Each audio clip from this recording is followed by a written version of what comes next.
Welcome to the Siri finance literacy.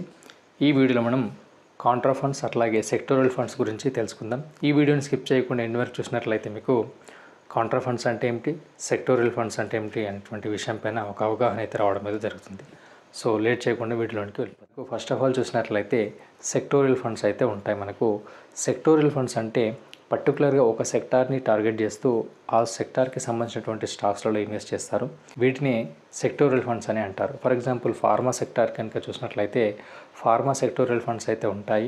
ఈ pharma sectoral funds only pharma స్టాక్లోనే invest చేస్తారు. మనకు ఫార్మాలో ఉన్నటువంటి టాప్ కంపెనీలో ఇన్వెస్ట్ చేస్తారు. ఎగ్జాంపుల్ డాక్టర్ రెడ్డీస్, అరిస్టో, గ్లాన్మార్క్, సిప్లా, లూపిన్, ఈ విధంగా ఫార్మాకి సంబంధించినటువంటి టాప్ కంపెనీలు అయితే వీళ్ళైతే ఇన్వెస్ట్ చేస్తారు. పర్టికులర్ ఒక సెక్టార్ని టార్గెట్ చేస్తూ దాంట్లో ఇన్వెస్ట్మెంట్ అయితే చేస్తారు. అట్లాగే ఐటీ సెక్టార్ కానీ, ఫార్మా సెక్టార్ కానీ, రియల్ ఎస్టేట్ సెక్టార్ కానీ, ఈ విధంగా డిఫరెంట్ టైప్స్ ఆఫ్ సెక్టార్స్ ఉంటాయి.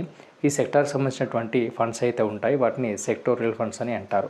సో ఇక్కడ మనము సెక్టోరల్ ఫండ్ కనుక చూసినట్లయితే ఒకే సెక్టార్కి సంబంధించినటువంటి వాటిలో ఇన్వెస్ట్ చేస్తారు కాబట్టి ఆ సెక్టర్ అనేది నెగిటివ్ రిజల్ట్స్ కనుక ఇచ్చినట్లయితే ఆ ఫండ్కి సంబంధించినటువంటి ఇన్వెస్ట్మెంట్లు మనకు నెగిటివ్ రిటర్న్స్ అయితే రావడం అయితే జరుగుతుంది. ఎప్పుడు కూడా ఒకే సెక్టార్లో మనం ఇన్వెస్ట్మెంట్ చేయొద్దు. సో పర్టికులర్గా ఆ సెక్టార్ పెరుగుతుంది అనేటువంటి మీకు అవగాహన కనుక ఉన్నట్లయితే పర్టికులర్ ఆ సెక్టార్లో ఇన్వెస్ట్మెంట్ అయితే చేయొచ్చు. గతంలో చూసినట్లయితే ఐటీ సెక్టర్ మంచి రిటర్న్స్ ఇచ్చింది.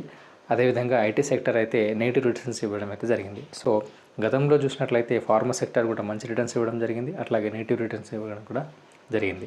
సో మీకు ప్రాపర్ నాలెడ్జ్ ఉన్నప్పుడే ఈ సెక్టోరల్ ఫండ్లో ఇన్వెస్ట్ చేయాలి.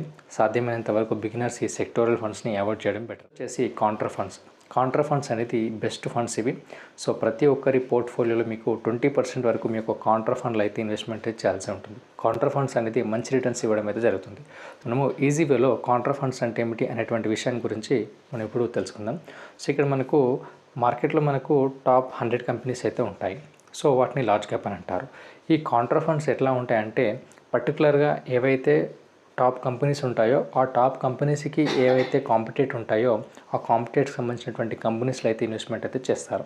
ఫర్ ఎగ్జాంపుల్ మనకు టీసీఎస్ ఉంది. ఫర్ ఐటీ సెక్టార్లో టీసీఎస్ కంపెనీ ఉంది. టీసీఎస్కి ఇన్ఫోసిస్ కానీ, టెక్ మహీంద్రా కానీ, ఈ విధంగా మనకు టాప్లో కంపెనీస్ అయితే ఉంటాయి.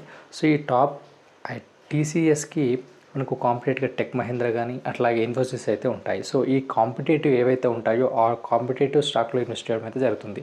సో ఈ కాంపిటేటివ్ ఉన్నటువంటి స్టాక్స్ అనేది మనకు అండర్ వాల్యూలో ఉన్నప్పుడు ఆ స్టాక్స్లో ఇన్వెస్ట్ చేయడం అయితే జరుగుతుంది. నంబర్ 1 పొజిషన్లో ఉన్నటువంటి కంపెనీ అనేది రిలాక్స్ అయ్యేటువంటి ఛాన్స్ అయితే ఉంటుంది. అదే ఆ నంబర్ 1 కంపెనీకి కాంపిటేటర్గా ఉన్నటువంటి కంపెనీస్ అనేటువంటివి ఖచ్చితంగా హార్డ్ వర్క్ చేస్తాయి. అట్లాగే రిటర్న్స్ కూడా ఎక్కువగా ఇచ్చేటువంటి ఛాన్స్ అయితే ఉంటుంది. సో ఈ విధంగా కాంట్రవర్షియల్ వేలో ఈ ఫండ్స్ అయితే ఇన్వెస్ట్ చేయడం అయితే జరుగుతుంది.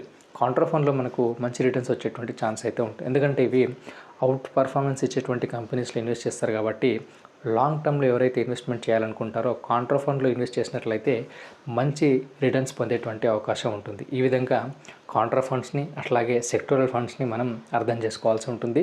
చాలా మట్టుకైతే ఈ సెక్టోరల్ ఫండ్స్ని అవాయిడ్ చేయడం బెటర్. లాంగ్ టర్మ్లో కన్సిస్టెంట్గా ఇన్వెస్ట్ చేయాలనుకుంటారో వాళ్ళు కాంట్రా ఫండ్లో కనుక ఇన్వెస్ట్ చేసినట్లయితే మంచి రిజల్ట్ వచ్చేటువంటి ఛాన్స్ అయితే ఉంటుంది.